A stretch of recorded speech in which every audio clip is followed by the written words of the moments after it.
Welcome in, everyone. Thank you for joining me on HogvilleNET YouTube Live. I'm Kevin McPherson. It's Thursday night. Was unable to get on here sooner today. This is the best I could do, is getting on a little bit later in the day. It's been kind of quiet today, so there's really not a whole lot of updates. I do have one. When we talk about maybe some traction with a player that we haven't really talked about, and we'll see if anything comes of it. But really, the kind of the theme is everybody's, you know, looking around college basketball, even teams that are still in the tournament. You're down to Final Four, getting good news out of the portal. I'm speaking more specifically, obviously, about teams like a team like Auburn with Keesan Hall. Everybody knows what happened there by now, I'm sure. But for the time being, I think if you really reflect back on this time last year, you didn't have a whole lot of transfer portal fun, really, period. You just didn't. I mean, we're at the point almost identical to last year, where Eric Patrick Musselman, the work he was doing, really to take players with him. And at the time, in the name of Arkansas, he had one guy committed out of the portal, Josh Cohen, a big man from the East Coast that followed him to USC. Then Musselman leaves, and the next thing you know, you're getting John Calipari. But think about the seismic shifts in college basketball when that was announced. But at the end of the day, you really truly only got two portal players, and they were big names: Nelly Davis and Jonas Adu. Davis, arguably the number one transfer portal prospect out there when you looked at how the services had it and what the talking points were. Jonas Adu typically ranked top 10, top 20. But everybody he brought with him from Kentucky, whether it was the signed high school class or players that had played for him, we can say, well, some of those guys were technically transfer portal, but really it was roster retention. Trevor Brazile, he talked into staying put at Arkansas. Here was a guy that was both in the portal and in the NBA draft pool, and came back to be a Razorback. So you didn't have, so, I mean, it was a familiar name. So even though that was new to Calipari, to Arkansas fans, it wasn't. The players he brought with him were new to Arkansas fans, but they really weren't. I mean, it was just a different kind of recruiting cycle. And again, he had high school guys that he'd recruited for a while and had them committed or signed to Kentucky. So, if you really want to look at him moving the headquarters, he had a lot of retention, and I'll count Brazile as part of that retention. And you've effectively only got two guys out of the portal. Again, I mentioned the names. So outside of Nelly Davis, Jonas Adu, and before that, Josh Cohen, there wasn't the kind of buzz of portal activity that you've seen in previous recruiting cycles where Eric Patrick Musselman was taking guys early. He was churning them out pretty early. He didn't. I mean, they cast a wide net and contacted everybody with a pulse, but I mean, he took some guys sight unseen. Remember, one of his early commitments in 2 classes ago was the young man that came from Washington, and I've gone blank on his name for the moment. I do that sometimes. Sight unseen. He didn't visit. He didn't take official visit to Arkansas until after he'd already committed and come aboard. His official visit came later, and they had a hard time. Remember, getting him eligible. He did become eligible at some point. And we know that was that failed season. But the point is that this is going to be different, even than last year because of all the guys that Calipari brought with him. But right now you're trying to retain guys, which is effectively what he did last year. He retained 3 from the roster he had. He retained Brazile to keep him within the program, and he retained high school players that he'd been on for a while. So there's a lot of, even though they're new additions in terms of they haven't played at the college level yet, that was recruiting retention to a degree, right? Because he'd been working on those guys forever and had them in the bag. I mean, he had them with him. It's not to say that he didn't have to, do some more work to get them to come to Arkansas with him, but it wasn't nearly the same thing as scouring through, truly going through the portal to bring in guys that you don't have familiarity with. You did that with 2. All right, I said all that to say this. We've been saying for a while that the main goal is to keep as many guys as you can on this roster. And I've said at the end of the day, if you're trying to keep 5, and Big Z was part of that calculation, I said, I've been on the record on these saying, look, Arkansas should try to keep all 5 of those guys. And the feeling was Boogie Flan and Adu Thero are going to the NBA draft. Well, there's been a lot of steam and momentum toward the idea that you're going to maybe be able to get enough NIL in concert with maybe not as promising projections for Thero to potentially keep him. But now there's been some talk even of maybe Boogie Flan, and there's a path to keep him. So and Z's in the portal, we know that he's gone. So you go from the talking point that's been a while, maybe keep 5 guys. If you swap Thero for Big Z in that conversation, you're at 5. And if Boogie Flan is truly a guy that you think who's getting late first round projections, that's and you see some early to mid second rounds for him, but there's guaranteed contract money and all of that at the end of the day for him, and going ahead and focus on a pro career. I'm not so sure that that's not what ends up happening, but you could be up to 6 guys if he's truly in play and you truly want to keep him. Potentially 6 guys you're trying to retain off last year's roster, and you've already got 4 guys that you've signed in terms of the 3 out of high school. 2 of those, the top 10 rated 5 stars, are going to have big roles on day one. Isaiah Sealy and Kareem Artal, and the latter of those 2, Sealy and Artal, are feeling more and more like the back end of a 10, 11 deep roster. The more I look at some of the names out here that Arkansas is even looking at in the portal, and we've seen plenty of names associated with Arkansas. But if you add 6 guys you might be trying to retain right now, and you've got 4 on board, we just said those names, Acuff, Malik Thomas, Isaiah Sealy, and Artal, that's 10 players. So if you expand to 11, you're possibly only going to take 1 out of the portal at that point. I've said for a while, before we thought the number was 6, and it might be 5, that you're going to only get 2 to 4 guys out of the portal, and that's only if you keep and are only able to retain 3 guys. And we know, in theory, if Thero and Flan are both headed to the draft and going to stay put, you're down to 4 guys you could retain because Z is now in the portal. So those numbers get a little confusing. But I think the point here is, it's not that Arkansas is not serious about some of these players, but there are only probably 2 things I would say that we know. 1 thing for sure that we know, and 2 things that I think that what Arkansas's priorities should be when they look at this portal. So the first thing that we know is a priority is you got to get 2 bigs. By hook or by crook, you need 2 bigs. One of your weaknesses last year was not only a thin front line, but one that lacked physicality. So you got to get some beef in there. That doesn't mean both players have to bring that, but at least one of the 2 bigs that you need. You need 2 big bodies. You're replacing Jonas Adu and Big Z. Let's assume for now, we've been talking about this, that the retention for Trevor Brazile, who's a 4 or 5 combo, it looks good. It looks solid for right now. Until something changes there, it looks like you're getting him back, but you still need 2. That's what we know. What I think should be in play, and what we've seen with a name like Lamar Wilkerson being tied to Arkansas, is Arkansas needs a guy that could come in and fill the shoes of a guy like Nelly Davis at your 2 spot, can play the 3. He was recruited with part of the idea not only being his volume as a scorer, but a 41% shooter on modest volume from distance at Florida Atlantic.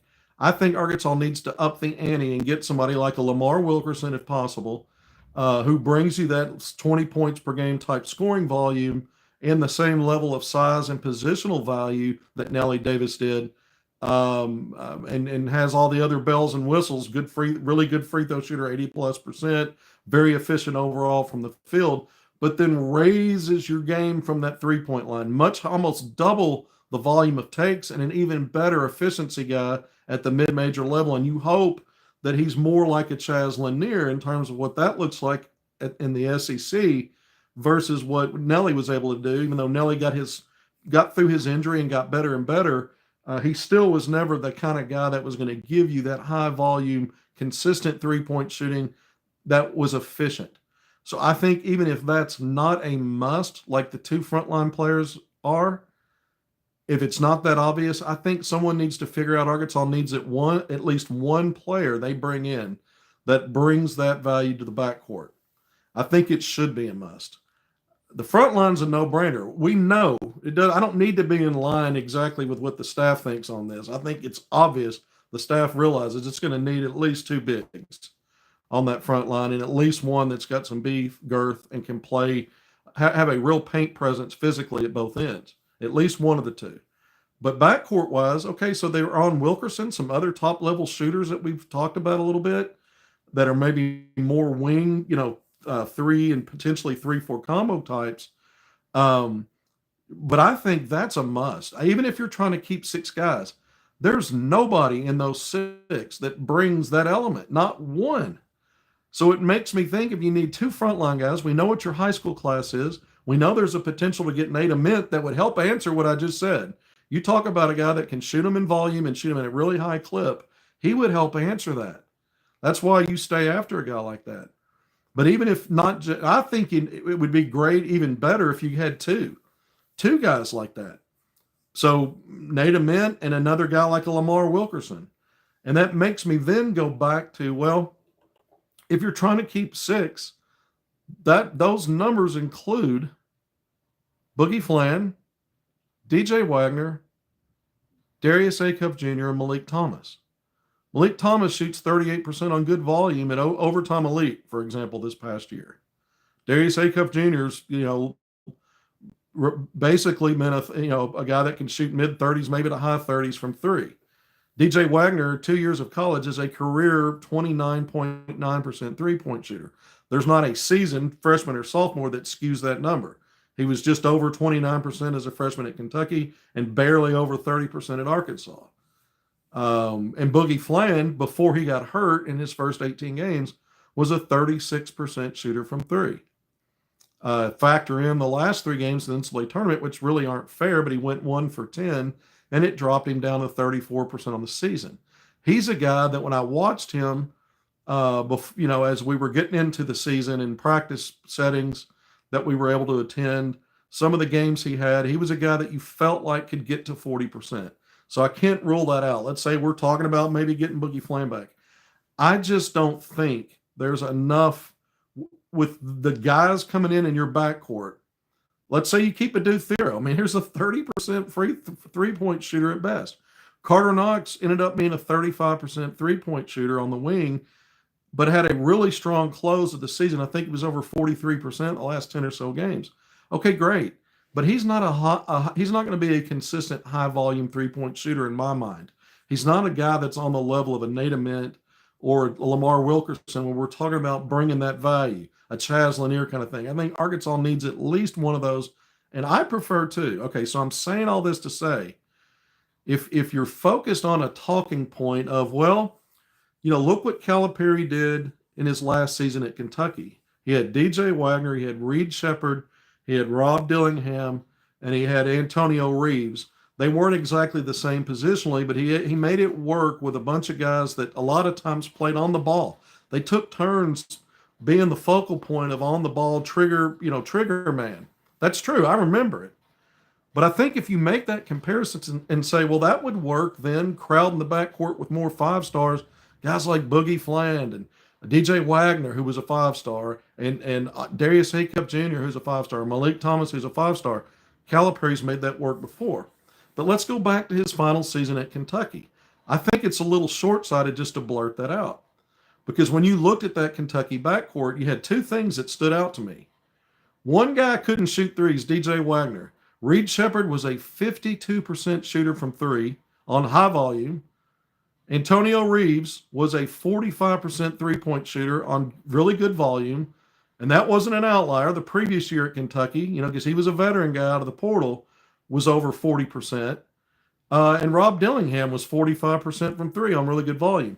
So what does that tell you? That tells you, these guys are 6'2", 6'3", 6'3", and Reeves was 6'5". They could play on the ball, but whichever one of those guys was on the ball, the other guys were very effective off the ball because they could knock down the three. They could put defenses in a lot of pressure. There was enough shooting skill where you had diversity of skill that you brought when you were putting a bunch of guards together and getting them all playing time. So they weren't knocking heads. The only outlier in that group from three was DJ. And he's the one guy that, Reeves ended up going to the pros because his eligibility was over anyway, I believe. And he got drafted, and the other two were lottery picks coming out after great freshman season. And a lot of that to do was that shooting efficiency. There's a difference with this group. What was the other problem with that group? I just went through their size range. They weren't necessarily all that good defensively. You didn't have a lot of size in the backcourt when those guys were out there. The tallest guy was 6'5". Reed Shepard, 6'2". Dillingham, 6'3". DJ Wagner, they list now at 6'4". When he was a freshman at Kentucky, 6'3". I don't know if he's grown any. He's certainly gotten bigger and put on weight. But I look at him, I don't think he's 6'4". I think he's probably 6'3". And they were horrible defensively. That was a great offensive team, not so good defensively. Now, let's look at this group. Do you really feel like there's a comfortable fit mixing and matching guys like Acuff, Malik Thomas, Boogie Fland, and DJ Wagner? You know, there may be some pathways for that to be okay, but you're certainly not. How comfortable are you with several of those guys playing off the ball as guys that can knock down shots, playing off the creativity of the guy that's playing on the ball in that group? And you don't have a lot of size out of that group. You know, Malik Thomas at 6'4"'s got good length. I think he's the biggest, tallest, longest out of that group. And you'd have a couple of 6'2" guys. So I think you might have a similar defensive lack of presence in that backcourt to what Kentucky had in Calipari's last year. But I think offensively it might even be a bigger cluster. I mean, DJ Wagner played his best basketball as the primary ball handler. Darius Acuff Jr. is being brought in to be the primary ball handler. Boogie Fland, if he were to come back, that's really what his role was. Arkansas hopped along in the NCAA tournament and had success, but he was playing off the ball to get, you know, because he wanted to play in the tournament. But that's not the strength of his game. He is a lead guy. I mean, he was the top player in the country when you look at freshmen and assist to turnover ratio. He's a good scorer too. He's one of those scoring lead guards, same as Darius Acuff Jr. I don't see DJ Wagner as a scoring lead guard, and he is not a comfortable point guard. He doesn't play with a particular pace. He's a bit turnover prone, lazy passes, things like that. He doesn't take great care of the basketball. He was effective on that team, and he was a big part of that team's success. But I'm saying we're talking about now next year. So what does that look like? So I might be the first to say I'm not crazy about the idea of Arkansas retaining 6 players. I think the continuity idea and the reason why you want to keep as many guys as you can is certainly there. I'm not knocking that. That's very important. But to a letter, do you want everybody back? I mean, it sounds great, but I'm not so sure that, because you would be limited then in what you're bringing in terms of what your needs were. You know, the front line's the front line. They're going to get 2 quality guys, and they're going to answer that. And I think they're probably going to keep Brazile. I think they're going to be okay there. You've got Kareem Artal at the back end of that situation at 6'8", 6'9", possesses some versatility. You know, you can't. We don't know what that's going to look like, but he is an older guy. He's 20, and if you get to do back, you've got a bowling ball. You've got a bully ball, 6'7", 6'8" power guy that can, you know, be that small ball 3-4 for you. So you'd be okay there. But I start thinking about, it's not that Boogie Fland and Darius Acuff Jr., Malik Thomas, and DJ Wagner wouldn't bring some good qualities playing together. I just think trying to compare it to what Calipari had his last year at Kentucky, it's just a different dynamic. Because some of those guys, you can't have all 4 playing on the ball. Malik Thomas is more of a 2-guard anyway. You can have the other 3 always playing on the ball, and you can't. You know, you don't run a system like Kentucky does where guys are playing 22 to 25 minutes. Even if you go up to 11 rotation, I still suspect the 2 players at the back end of that, the 10th and 11th guy, are more really small, diminished role guys. But based on what comes up with attrition, whether it's injuries, foul trouble, illness, whatever you're dealing with. We saw Arkansas deal with it all year. So I wonder, how do you make that work? Because whoever's off the ball is not necessarily the kind of shooter, catch and shoot, whether it's catch and shoot or just getting into it quickly. All 3 of those guys need to be on the ball and pounding it to some degree to get things to work. And Arkansas doesn't have a floor spacing kind of offense. They don't play that way. They're a dribble drive motion offense. So I just wonder Is that just a little bit too crowded at that point? I'm not saying it would be a disaster. I'm just saying you can't really compare it to what Calipari had in his last year at Kentucky. And I'm not so sure that that's better than if someone moves on or two someones move on even, and you make sure you go out and get a guy like Lamar Wilkerson that changes what you bring to the table. At 6'4", 6'5", big sturdy guy at that height, and has a strap on him. And then you hope you get Nate Amin as well and figure it all out. But Arkansas keeps recruiting him, and we know Keesan Hall had a Zoom call with Arkansas on Tuesday, and then last night or late in the afternoon or last night he commits to Auburn. Well, the last time I was on yesterday morning, I was on twice. I came on a second time for a 5-minute deal on Quaintance because he went into the portal when I was doing that 70-minute long look at Arkansas's portal recruiting, including bigs. We went through a list of names. I didn't bring him up, and I wanted to come back and do it. But on that main segment I did yesterday, we talked about Keesan Hall and his Zoom call with Arkansas, all the wonderful things he said. But if you go back, if you remember, or if you need to go back and review it, I said two things as we were kind of wrapping up the portal priorities. I said the two biggest priorities, and I started with Lamar Wilkerson. I said there's a case to be made. He's priority number one. Or you could say, well, it's got to be a big. Whoever your top guy on your big board is for the front line, it's got to be that because Arkansas, that's the bigger need positionally. So I said you can make a case either way. But what I also said was, even though Keesan Hall looks like a priority for that wing 3-4 combo, I twice said a couple of things. If you think you can get both a Duthero back and you got a shot at Ament, this probably is not going to be this probably not going to work out relative to the role that Keesan Hall expects to have, which is the lead role on whatever team he gets to. I later said, even if it came down to guys like Carter Knox and Billy Richmond saying, hey, it's a little too close, too much for comfort here for what I'm trying to do and how I can help this team, even then you would back off. So I said both of those things in that segment. So I'm not saying that now to say, well, Arkansas didn't want Keesan Hall. I think this guy wants to know this is not about Arkansas losing out on an NIL battle with Auburn. That's not what that was. I told you guys, I talked about this 2 days before he went in the portal. I think I was the first one to make the connection with Arkansas, and based on source information in Keesan Hall. And what I never talked about was the NIL part that I was hearing because I was trying to get that confirmed, which I did. But it was a strong NIL offer for him. The one guy I didn't think Arkansas stepped necessarily strong out of the gates for was on the front line was Morez Johnson. And we talked about that yesterday. I didn't give you the number that I heard, but some of you may have heard it already by now, but it was out. It may be out there, but it wasn't to me the strongest opening salvo. But I respect the fact that Calipari and that staff and whoever the powers that be that are pitching in money are have valuation ranges, and they're sometimes when you look at that, you're just not going to go nuts and lose sight of that when you're making these decisions because you got a lot of decisions to make. So I'm okay with that. But with Keesan Hall, this was not about losing out because of NIL. It's about not being able to make promises.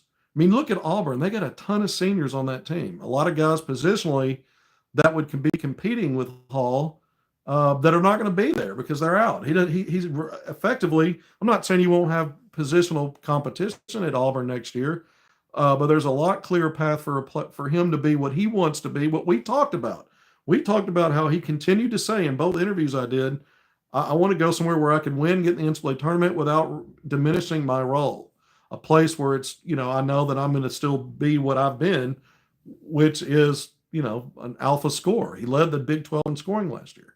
We talked about the fact that he was coming out of George Mason, that there were ideas that he was kind of a me first guy. I don't have a problem with him having that stance on what he wants to be. That's his right to do that. He is so gifted and talented. Auburn's not, reaching on a guy. I mean, they got a guy that's highly coveted, arguably a top 10 rated type of transfer portal guy.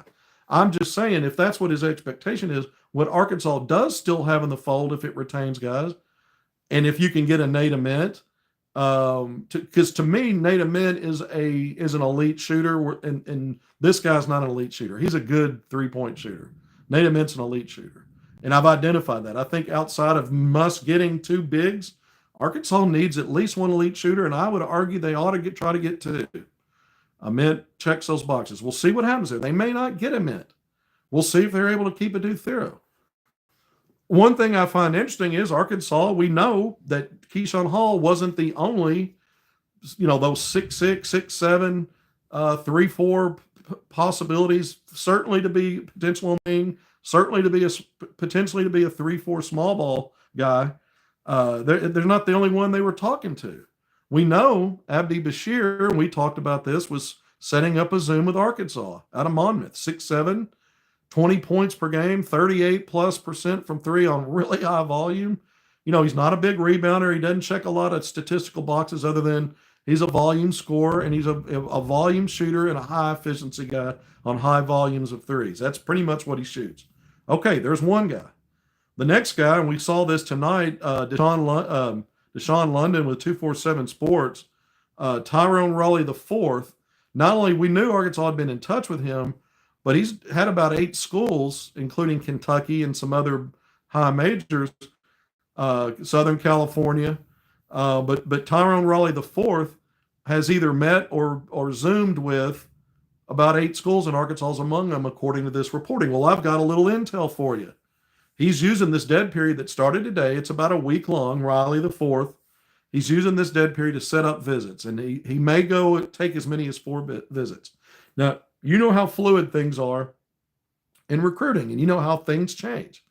Who knows if it ever becomes that? That's just the nugget I have right now. The way that his thinking, it's conveyed to me, is I'm using this week, time off in this week. I've done Zooms.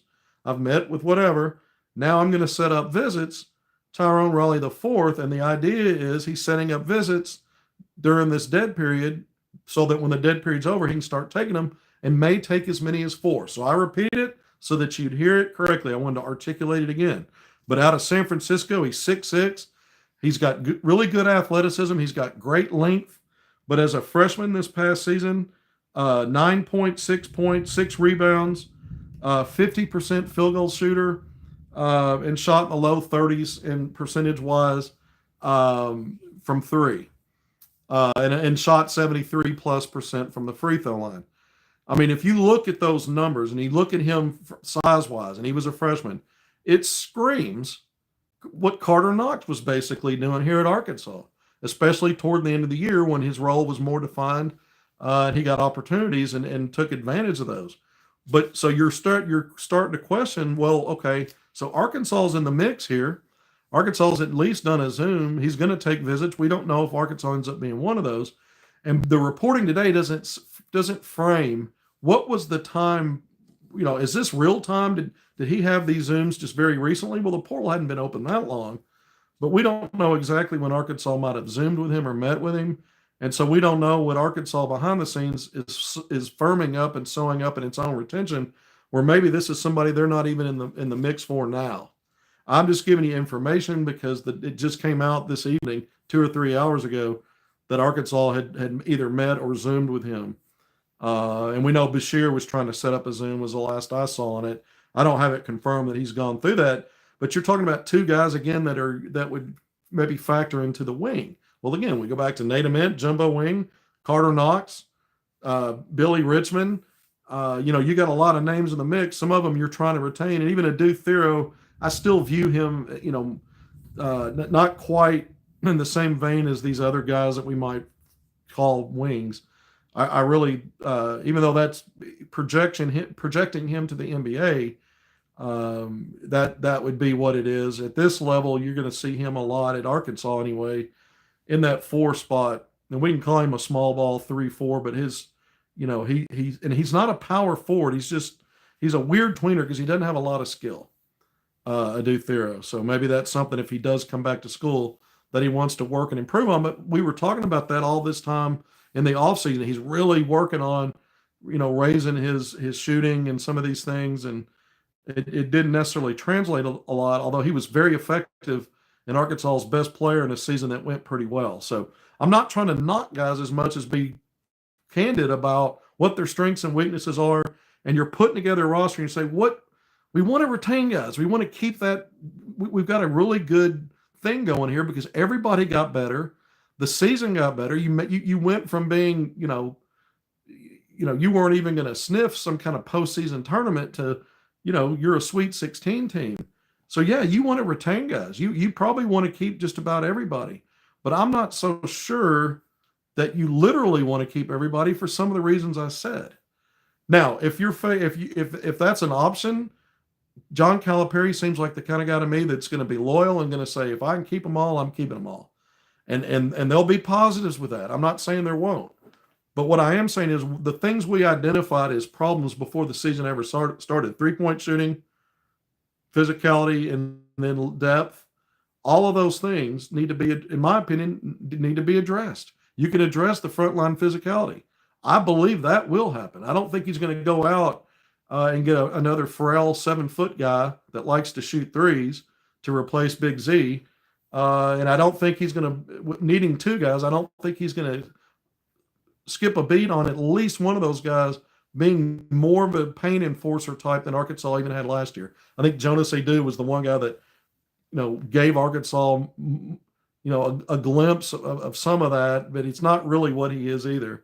He's not a space eating, he had some back to the basket stuff and he played with some physicality. It just wasn't that kind of guy. But if you could get someone like him and a physical type big man, boy, wouldn't you take that?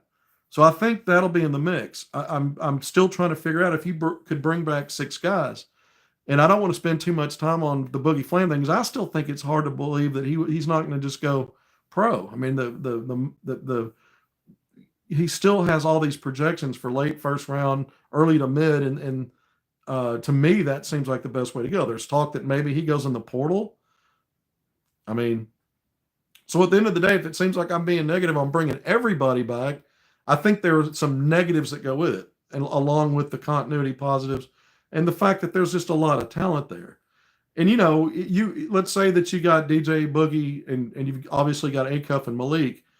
There's no reason to say, well, 2 of those guys, maybe 2 of those 4 rise to the point of being 37, 38%, maybe even 40% from 3. Yeah, that would be helpful. I just don't think it's a built-in notion that that'll happen. Don't forget, Nelly Davis, one of the reasons he was brought in, he was 40 plus at FAU on good volume from distance. That didn't quite work out, but part of that was he was dealing with injuries. He was deep. He and Carter Knox both started way in the hole percentage-wise, and by the time they got going, they were never going to be on the season. When you look back on a totality of a season, 40+% shooters from 3. That wasn't going to happen. So you try to take everything in some level of context. I think Arkansas needs to step up and get a guy, whether it's Lamar Wilkerson or some other guy that's a high volume 3-point shooter with an efficiency that you feel pretty damn good is going to be over 40%. And I would argue again, maybe you need 2 like that. So Nate Ament, if you can get him, I think that helps. That's one. But I still like the idea of getting Lamar Wilkerson, and that tells me then that either you need to expand your roster beyond 11 then, and you're going to have some unhappy dudes if that's the case, if you keep 6 guys. All right, so I went through and said a lot. We gave you a little update with some intel nugget on Tyrone Raleigh IV. We've talked a lot yesterday about big fellas, and I came back on and had that 5-minute segment about Jaden Quaintance, who's in the portal. We know he had that knee surgery. I talked about that yesterday in that 5-minute segment. He might be cleared to return to basketball-related activities in September, which is about when you're getting back to school and you're ramping up practice time. Then October becomes even bigger for you, and you get into your exhibition season. And with ACLs, I don't care if you're ahead of schedule, what the prognosis is. He had it in mid-March, I think, or around the 20th, somewhere around in there, 15th through the 20th, when he had the ACL repair procedure at the Mayo Clinic. So 6 months is about right. That's if that's the, and his dad said he's ahead of schedule.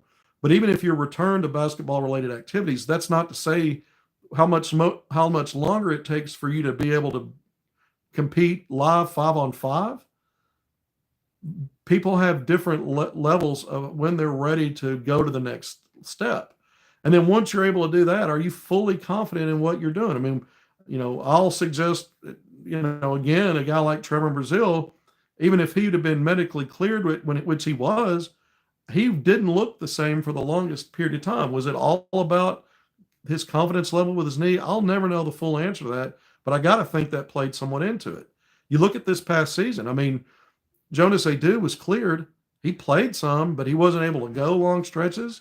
He wasn't able to bend or move a lot. You could tell, man, he couldn't hustle out plays to get a loose ball, or to, if a ball wasn't thrown perfectly to him, he couldn't bend a little bit more. The different things dealing with that foot injury. And you could see the difference in his movement as the season progressed and he got more confident with it.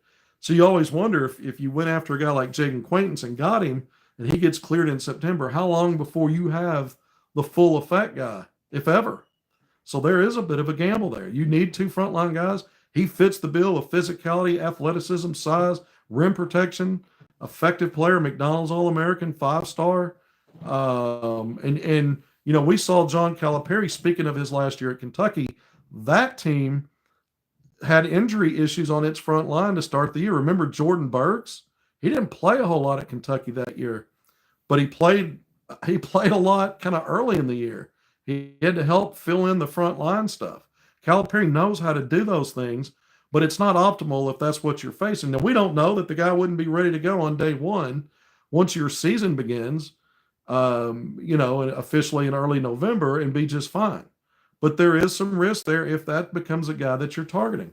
Somtu Cyril, the other guy he signed out of Kentucky that ended up going to Georgia. He's not, as far as I know, he's still not in the portal, although there's been whispers and talks about it, and maybe Arkansas would be in the mix if that were to happen. You know, top 50 guy, coming out of high school, 6'11", 250, you know, averaged a double-double. When you looked at per 40 minutes numbers, he only played 14 minutes a game at Georgia. But if you looked at it from a per 40 minute standpoint, you know, over 13 points, 10, 11 rebounds, and 4.5 blocks. He fits the bill again, a physical, athletic, big, a lot of size there at 6'11", even taller than the 6'9" Quaintance. We mentioned Nick Pringle. I always bring his name up because he's been out there pretty much since day one when the portal opened. And, you know, it's been kind of quiet there, but we know Arkansas has contacted him. You know, he's 6'10". He's been through the wars in the SEC. He gave good production on a you know, a not good South Carolina team last year, but 2 years at Alabama. Not the biggest rim protector, but I mean, 9.5 points and 6+ rebounds in his minutes last year. And we knew Calipari, even though he went for an all SEC caliber guy in Jonas Adu, you know, there's a proof of concept that he, you know, took a guy that was familiar with playing as a veteran guy in the SEC. So, you know, that's why we bring that name up. We went through several new names yesterday. We knew Morris Johnson off the board. That was somebody, again, that Arkansas was not only involved in, but the NIL offer I heard was not horrible, but it wasn't all that great, not what I thought it would be, even as an opening salvo. So I do think that was more about the NIL difference between what Arkansas was willing to do and what Michigan was willing to do, because he's not got any question marks about what kind of a role he'd have at Arkansas or who he's competing with. You know, so you could have maybe stepped up more on that if you really wanted him that badly. So I'm okay with that, though. I'm going to trust Calipari. I'm just saying my personal view was it wasn't as much as maybe it could have been. If they didn't want to do that, they got something else in mind, and I'm down with it because they're going to end up with quality. That's something I do know. So I'm not worried about that. But that's a name everybody was kind of drooling over, and it's over. Keesan Hall, everybody's getting excited about that. It's over. Again, the retention part is what's got us in detention, in our portal detention. We're not going to get out of that until they start figuring some stuff out. I think one of the things is, you know, Big Z going in as early as he did, to me, it tells me that that was not a player that was in Arkansas's plans moving forward. That I've been able to confirm. So that wasn't a loss if you were not wanting to keep him. I made a case why you would want to keep him, not knowing what the coaching staff wanted to do. And once you saw that, and once I was able to confirm, that was, you know, that was intentional. So, you know, some of the names we've gone through, some of the usual suspects on the front line, Yaxel Lindeborg, we've talked a lot about him now, 2 or 3 episodes. You know, he's still out there. There's not a lot of traction in terms of Arkansas, other than we know that Arkansas, it was reported that Arkansas's contacted him. You know, 6'9", 6'10", 240 out of Alabama, Birmingham. You know, this is probably at least, you know, with some of these numbers being thrown around out there, at minimum a $3 million man, maybe more. Maybe he's just going to go in the draft. He's got a lot of first-round projections. But that's a guy you would love to have because he immediately makes your team better no matter who you bring back. He makes it better.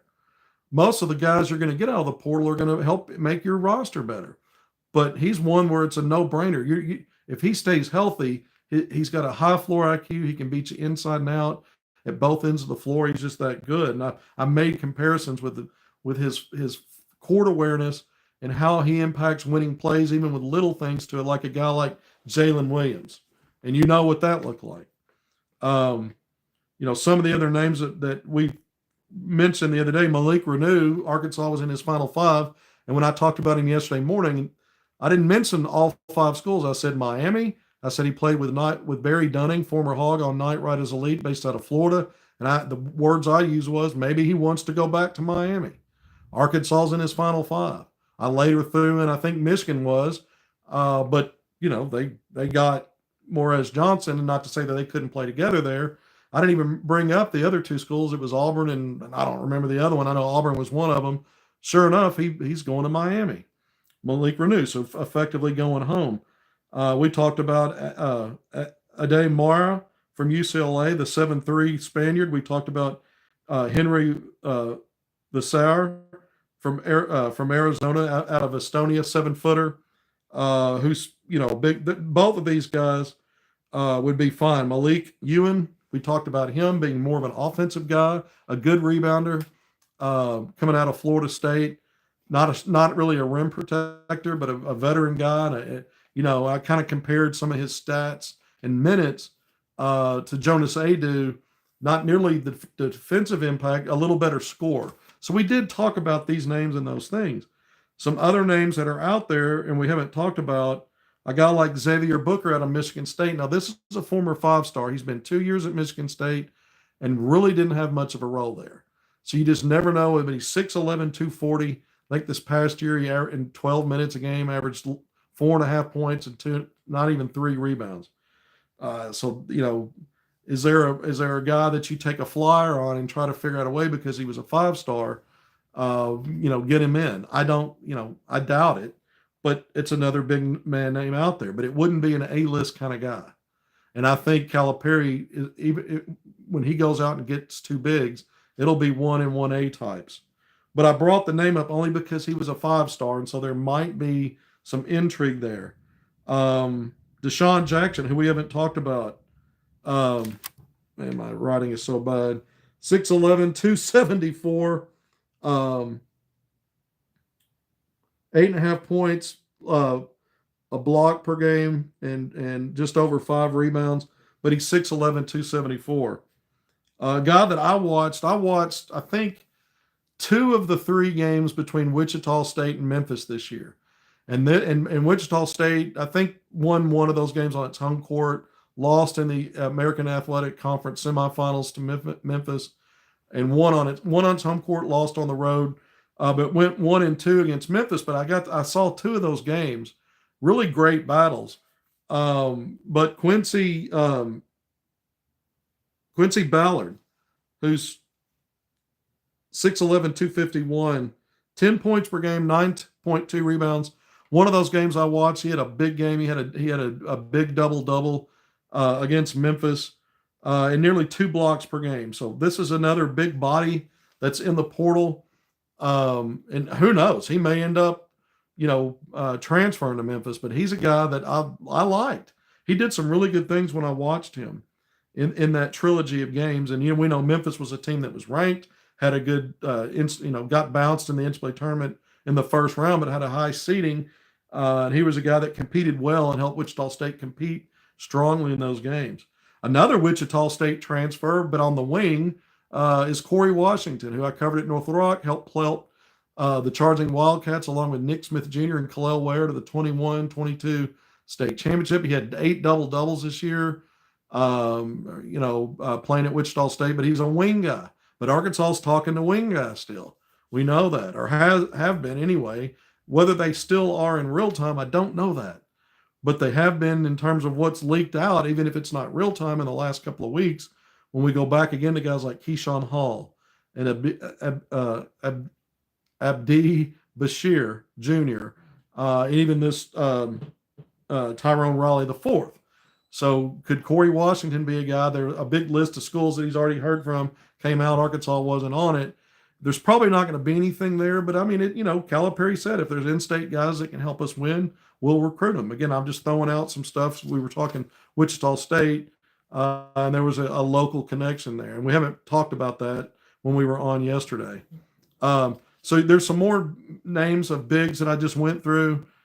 None of them are necessarily, most of the ones at the back end that we talked about aren't really necessarily connected to Arkansas. Ernest Uday, the 5-star, former 5-star TCU. I thought I saw somewhere that maybe he was projected to go somewhere to sign somewhere, not named Arkansas. So I didn't bring him up. I need to go back and look at that, but that was in my notes yesterday, so I didn't talk about him, that he might already be projected to land somewhere else. And you got to remember, some of the guys, some players are going to follow coaches. Solomon Washington, the Payne, the two forwards out of Texas A&M are just jumped in the portal. Well, we know that Buzz Williams just jumped over to Maryland. I could have brought those names up, but I've kind of been thinking that they're going to be following him to Maryland.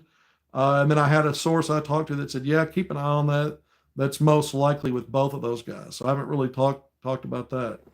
All right, so we're nearly 46 minutes in. I've done it again. I like to go long. But I wanted to talk a little bit about the retention.